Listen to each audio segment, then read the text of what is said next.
Hi, and welcome to Tea Time, brought to you by New Jersey Tea Party Coalition.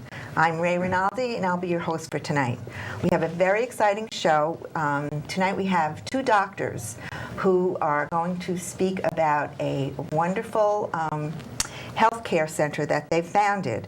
And it was founded in 2003. Doctors Alieta and John Eck, they founded the Zarephath Health Center, and it's a free clinic for the poor and the uninsured. And they care for between 300 and 400 patients a month. And they have donated services for the volunteer physicians and nurses. The doctors have 5 children, one of whom is in medical school. And just a little bit about their background. Dr. Alieta Eck graduated from Rutgers College of Pharmacy in New Jersey, St. Louis School of Medicine. She studied internal medicine at Robert Wood Johnson Medical Center in New Brunswick, and she's currently president of the Association of Medical Physicians and Surgeons. That's one of the few medical associations fighting for the rights of patients and the doctors, and they've been around since 1943. They've been in private practice, both Dr. John and Dr. Alieta, since 1988. Dr. Alieta was interviewed on Freedom Watch with Judge Napolitano and has testified before the Senate Subcommittee on Health, Education, Labor, and Pensions. Dr. John Eck graduated from Rutgers College of Pharmacy and St. Louis University School of Medicine. He did his residency first in general surgery and then in family medicine. He and his wife, Alieta, like I said, they founded this Zarephath Health Center. Well, I want to welcome you both, and thank you so much for coming. I know your time is valuable. So tell everyone a little bit about the Zarephath Healthcare Center. What exactly is it? The reason why we founded it was that we were in private practice, and we got involved with the Medicaid system early on, and Medicaid really doesn't pay physicians. So if we took a lot of patients under Medicaid, we would lose, it would cost us to take care of the people. So we were going to a church at Zarephath, which is right in central New Jersey. It's on a campus. And Hurricane Floyd came through in 1999, totally decimated the campus. There was a little building on the side, and the leadership allowed us to start a clinic. So we said, why don't we just do this, and then we could get all the people in the church to help, and therefore we wouldn't have to pay overhead, but we would take care of people for free. Well, it's a model that has worked very well. And as you said, we see 300 and 400 people per month. The people are so grateful. Nurses love to volunteer. The other staff in the front love to volunteer. And we really help people find out what the root causes of why they're poor and what their struggles are, and we can help them. Our church has gone from 150 to 2,000 members since we started this clinic. Wow. So you treat the whole patient. Exactly. We treat them as people, as neighbors that need help. Wow, wow. So this is really taking off. I mean, the Senate, you testified before the Senate, and I know on your website, I went on your website, and you have it, the video of you talking before the Senate, and it's you really have to go and look at it. That's on njaaps.org. NJ, yes. what is it? AAPS.org. Okay, yeah, you really have to go on it. It's wonderful. It's wonderful. So basically, people come to you. Mm-hmm. You donate 4 hours of your time. Is that the concept? Each of us gives 6 hours a week. Okay. My husband and I. And we're finding it difficult to get physicians. The physicians are really strapped. They're small businessmen, and they're having a hard time in this economy. And with insurance payments going way down and Medicaid and Medicare not paying, they're often doing charity care. It's very, very hard for physicians, believe it or not. Mm-hmm. So it's hard to find doctors to volunteer. Mm-hmm. So it's only open 12 hours a week. Mm-hmm. We have some other doctors. We have about 4 or 5 different doctors who help different times in the month. So your concept for this, how would it work? Maybe you could say, tell the people how your concept would really work in covering the poor and the uninsured, and how it would save the taxpayers. This was remarkable when we were talking about it. Would save the taxpayers a fortune, and yet these people would get the care that they needed. So how, in your mind, how does this work? One of the key issues in healthcare safety net, as we know it today, is that the current insurance system really does not protect you when you are too sick to work because it's employer-based. So what happens if you come down with an illness where you can no longer work? Essentially, you lose your coverage when you need it the most. Right. That is not a safety net. And therefore, we recommend that we rethink the whole concept of safety net and what does it provide and how can we improve on it. We feel that the opening for us occurred actually in 1996 when under President Clinton, the Patient Protection Act was actually initiated because the Federal Tort Claims Act was passed.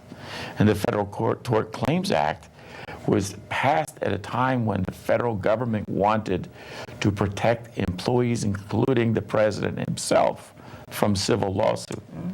Things were happening at that time. You can add, go into the details. And they needed civil protection.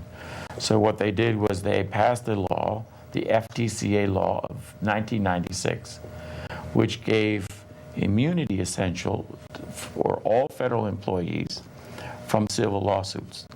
So that if you were to sue someone, you'd have to go to the federal judge level. When they passed that law, they added an amendment that would protect physicians who donate free services and would give them the same coverage. So every doctor who provides free care and is qualified in a free clinic, Right. which receives no federal money, no state money, Right. no insurance money, that we, for the purposes of liability, are now considered part of the National Public Health Service. So that's on the federal level. It's on the Yes. federal level. That covers up what we do in the clinic. So our idea is to extend that.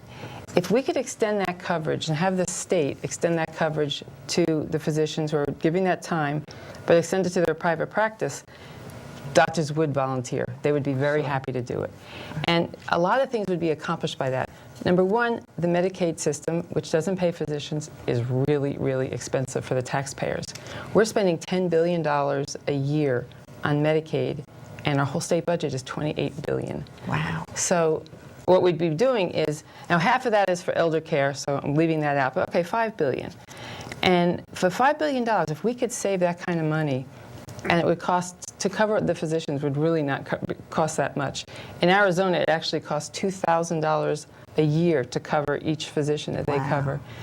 And now, I mean, so you're spending that, or the state would be spending that, but saving $5 billion. And things would mushroom. There'd be many other ways that we'd be helping. We take care of the poor in the clinic. Okay, so what if they need hospitalization? Well, right now, Medicaid only covers certain people. Lots of people go to the emergency room with no money and no Medicaid and no anything, and they get what's called charity care. Well, let that continue, and then the state at the end of the year will reimburse the hospital. Okay, that could continue, if that type of thing. That's no different, and that's not out of the Medicaid budget. Medicines, we get donated medicines from the companies so that we can really cover people and take care of them, the poor. They don't need to have expensive insurance coverage. There's just so many different ways that we can help. Right. We have an ultrasonographer that comes in and does ultrasounds. Well, let's cover him for his malpractice. Everybody who donates ought to have some type of just a thank you from the state. Protection. We're not asking for payment. No. We're just asking. Well, you know, to your point, I know volunteer firemen and people who work volunteers that way. They're protected. That's all. Otherwise, they wouldn't. I mean, if they were going to be liable who would for volunteer? helping people, That's who would right. volunteer? So this is really a win-win situation for the doctors and nurses and for the patients. The patients because get they're a getting huge benefit. care. That's right. I had a lady come in. She was really. This is just yesterday. Right. She, her husband's about to go to jail because he was drunk driving. She's about to lose her place where she's living because she loses his income. She's terrified. Her mother and father are both drug addicts and alcoholics. Her sister's a drug addict and alcoholic. And she is terrified and alone. I sent her over to the Zarephath Health Center, and there's so many volunteers there. We now have a food pantry, we have clothing. She says, yeah, I don't even know how I'm going to buy my food to go over there. And she had a big smile on her face. Aww. And she realized that this is a bunch of people who care about her. Right. And there's ways that they're going to help her. There's support groups for similar to Al-Anon that we have over there. Like I say, the church has now got 2,000 people that are, lots of people want to help and just Wow. get a lot of pleasure out of seeing needs getting met. Yeah, and also, if that was instituted in each community, Absolutely. everybody, knows one another. I mean, it really does enhance the community. Down in South Jersey, they're starting one. There's a Dr. Robert Valaire. He's actually running for the assembly, but he's helping to get one started down there. There's one that's getting started in Jersey City. There's others that are Wow. just beginning they're getting the idea. Yeah, And yeah. churches are waking up saying, this Wow. would be a good thing for us to do. Yeah, and what about the congressmen and the senators and the assemblymen? Are they Yes. receptive to We've this? done that. Yeah, we have found it's a bipartisan, genuinely a bipartisan approach to the needs, an overwhelming needs. For instance, when the last hurricane came through, the north branch of the Raritan River overflowed its bank, just like Floyd, wiped out whole sections of Manville. Over 1,000 houses were destroyed, foundations were ruined, people could not move back in. Many of our homeless, they lost their medications, they lost their insulin, and they were working in the muck and toxic. So we were able to provide free tetanus shots. We still provide free tetanus shots. We provide them with all their medications. We provide them with insulin testing strips, antibiotics. Wonderful. All of that was donated, and we found that we've been asked, how much do you need? Where do you want it sent?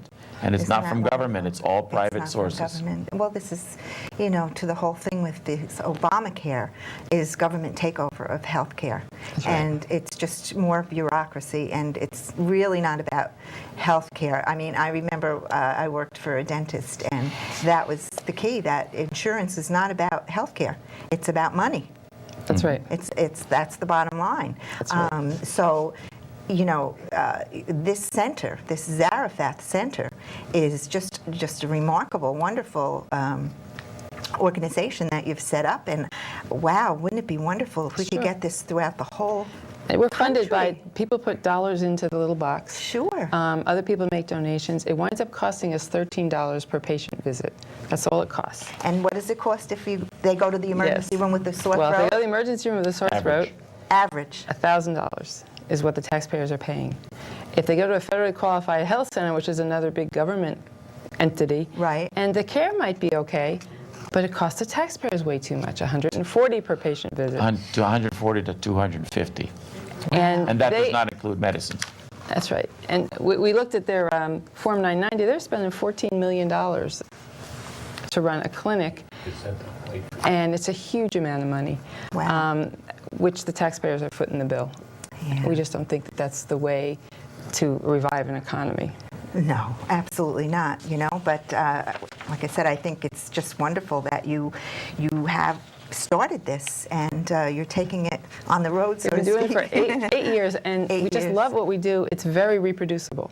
So that's why Yeah. and there's an organization called Eck.mpg, which is willing to help any community start a free clinic and get them through all the paperwork and everything it takes to get it started. And what is the name of that? That's echoclinics.org. echoclinics.org. Well, we're going to take a break now, but I encourage you all to go and visit their website. It's let me see if I have this correct, zhcenter.org. That's right. That's Okay. the Zarephath Health And that's the Center. free clinic, and you can read all about it, and there's a lot of good information on it. And I encourage you to do that. So when we come back, we're going to talk about the Volunteer Physicians Protection Act. And, it's very, very interesting. So I hope you stay tuned, and we'll be back in a moment. Thank you.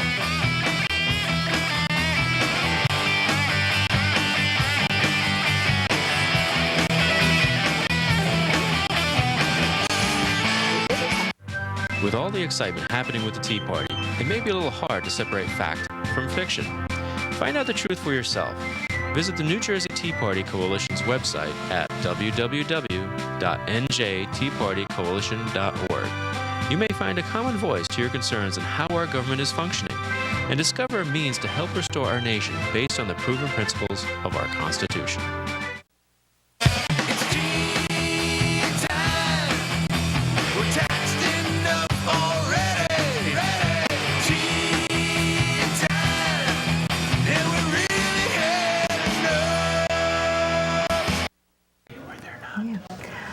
Hi, and welcome back to Tea Time. We're here with our guests, Doctors Alieta and John Eck, and they started the free healthcare clinic called Zarephath. And during the break, we were talking and how really you're performing universal healthcare for free. So Essentially. right? Essentially, that's what you're doing. There's layers of healthcare. I think the way you have to look at it, you have, first of all, people ought to be able to buy their own health care and just purchase it instead of having it always be employer-based. There's ways to accomplish that. Okay. But if people can come to my office, I don't do the HMOs. So essentially, if they can afford to take their car to Jiffy Lube, they can come to my office. And that's really all it costs to take care of people, make sure they're healthy, and take care of the minor illnesses that happen. But they ought to also be able to protect themselves and buy insurance with the coverage they want, from the state they want, with the deductible they want. And it ought to be a real free market in insurance. The only thing is, this government could make sure that an insurance company doesn't renege on its contract, so that once you get sick, they shouldn't be able to drop you. Right. Okay, but then you want to have a safety net. What happens when I'm too sick to work? I have no money. I have nothing. Where do I go? I don't think you should be running to the government, because the government is not adequate at helping in that regard. All it can do is set up bureaucracies that will meddle and restrict and coerce and make it hard for doctors to practice medicine. Right. And then underpay for the services it's promising. Instead, we think the idea of a free clinic is a better idea, where doctors donate their time, it doesn't cost the taxpayers anything, and the patients are just getting real charity care. They're saying, thank you so much for taking care of me when I'm in a hard time. I always say, something I could be in the same position, and someday you might be helping me. Yeah. So we always make them leave with dignity, and Yes. they're very, very grateful. Well, for the help I that they would get. think so. And Dr. John, you were saying about the Medicaid, the cost to the state of New Jersey, and I just found that fascinating. If you would, tell us again the cost. The total cost is over $10 billion. Now, of course, some of that is matching funds from the federal government, and some of it's from the state taxpayer. So many times politicians aren't quite willing to give up the federal money. And sometimes in Obamacare, they entice you. It's sort of like the crack cocaine dealer who says, I'll give you the first one for free, and then you're hooked. Right. So they say, well, if you sign up Medicaid patients, we will give you 100% of the first 4 years of the federal money. That once you're hooked as a state, then you have to come up with the other half. And it's really the same taxpayer. And that's the same taxpayer, of course. Doesn't make any sense. Right. So then in the end, what happens is the state budgets then start to collapse under the weight, and most politicians want a quick fix, and so that they can plug in Medicaid dollars, and they can provide, jobs, so to speak, to hospitals and so forth. But those are short-term fixes, much like a drug addict for the short-term fix. But in the end, they will always need more money to participate in a government-mandated system, which will eventually collapse the state from the burdensome taxes and regulations. Yeah. So, like you were saying, though, in New Jersey for Medicaid, we pay what, $500 million, half a billion dollars $1 billion. If you factor in the standard 20% cost that's accepted in insurance for administrative burden. Right. And you factor in the overall budget. If this were an insurance company, the state would be paying the insurance companies that run the system Right. $500 million. They would then, of that, they would pay actually physicians.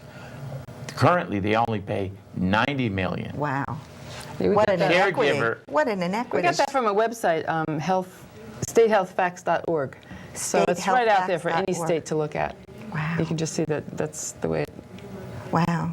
So now you are involved, you're president actually of this organization called the Association of American Physicians and Surgeons, which has been around since 1943. Since 1943, yes. So, which you're trying to promote something other than Obamacare. This is like almost like an alternative. We are, since 1943, been fighting for the private physician-patient relationship, which is what we're losing with Obamacare. This organization is growing, the AMA is shrinking.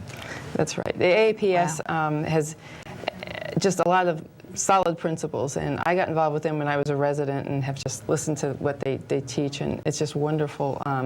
Just free market, high-quality medical treatment, and the less government intervention, the better, as far as we're concerned. Right, right. So you really are trying to promote this, not just for the poor and That's the right. people that are uninsured, but for all of us, that we can have quality health care and not have a bureaucrat tell us what we can and can't do, or what That's you right. can or can't do, because that's what really this health care, this Obamacare is.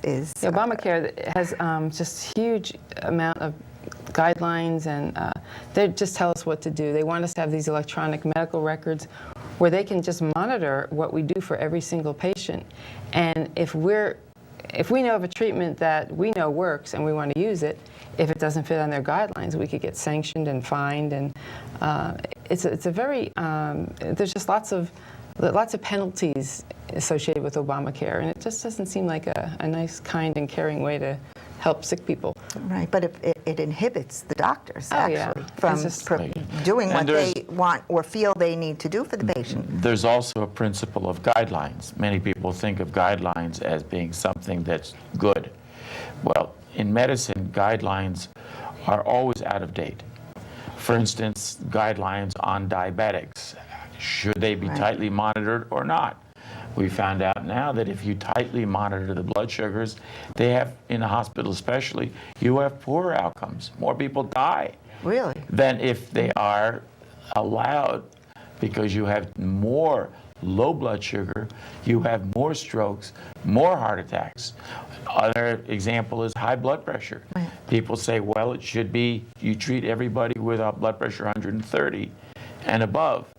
Now we found out that certain aged older people with narrow coronaries and carotid arteries, if I were to bring your blood pressure down that low, you would have a stroke. Wow. You would have a heart attack. So guidelines are just that. They change for the age, they change by week. It's like the weather. And you can't make it into an algorithm. You can't make it into a cookbook. And medicine just isn't like One that. size fits all. Because everybody's different, and you know, Yeah. everybody has a whole different set of family genes, and then they have behaviors that need to be monitored. And you can give them all the best medicine, but if they go out and don't even take their medicine, Right. you know, am I following whose guidelines are we missing here? So they emphasize that we should have outcome studies. But since up to 70% of our health care is based on our behavior and not on the health care provided, how do you judge the physician if the patient's unwilling to cooperate? Oh, wow. So you are in a very, very Like a catch-22 there. catch-22, exactly. That's right. That's right. Wow. Wow.